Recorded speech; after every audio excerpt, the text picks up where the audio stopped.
Tenemos un tema muy importante referente a la violencia contra la mujer y estas heridas invisibles. ¿Y quién mejor para tratar este tema que una especialista de primera, nuestra amiga, la psicóloga clínica y experta en temas de manejo de suicida, Belia Madrid? ¿Cómo estás, Belia? Buenas tardes.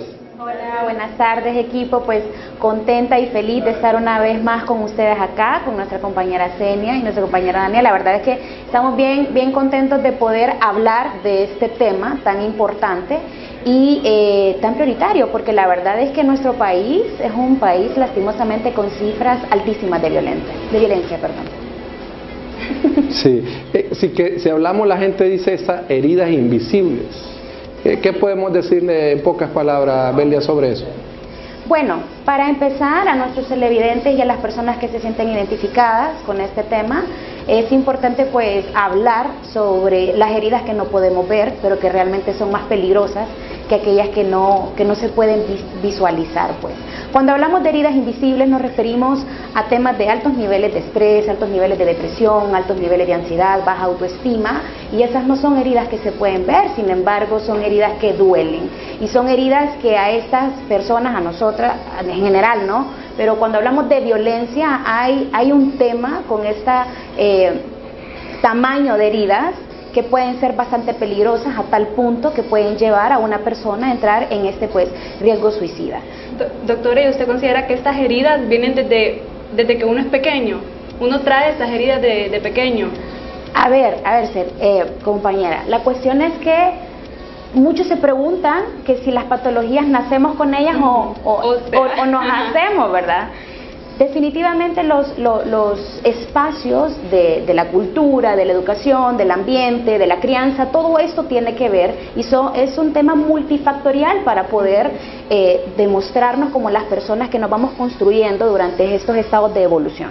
Entonces sí, definitivamente hay niños, hay niñas y niños que viven en sistemas y en escenarios de violencia tan altos que para ellos es algo normal.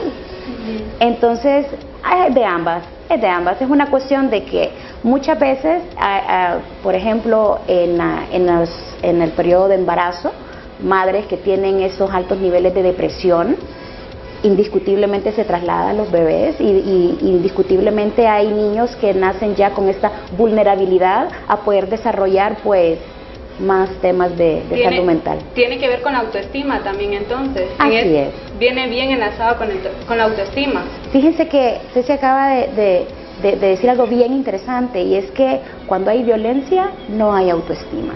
Y yo creo que tenemos que entrelazar estos dos conceptos, porque una persona que tiene alta autoestima va a poder poner límites para que estas heridas no sean más grandes, ¿no?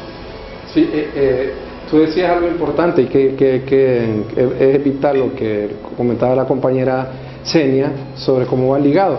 Hay otro aspecto que creo que está preponderante en la actualidad, que es el tema económico. Así es. Entonces, muchas mujeres están soportando, entre comillas, o aguantando, entre comillas, por el tema del confort, porque es que el jefe de hogar me da lo que yo quiero, pero ¿al precio de qué? Sí. Violencia, maltrato psicológico, y eso no tiene precio. No, y realmente acabas de comentar puntos bien claves para eso, porque bueno, la verdad es que tenemos bien poco tiempo el día de hoy, por eso vamos a hacer una segunda parte del tema, porque tenemos que especificar los tipos de violencia y los ciclos de violencia para poder entender cómo se van creando y construyendo y haciendo más grandes estas heridas.